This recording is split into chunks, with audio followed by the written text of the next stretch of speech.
এনেকৈ হাবিখন উঠাই মানুহকেইটা উঠাই সেইটো বন্ধ কৰি দিম।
এইটো আমি আলচুলে ধৰি আমি ইয়াত মুকলি কৰি দিম।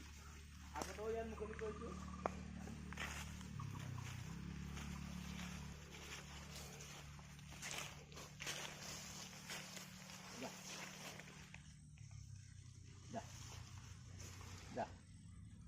একদম যোৱাটো লাহে লাহে আগৰ পৰা গৈ তাত নলকেইটা উঠাই সেইটো বন্ধ কৰি দিম।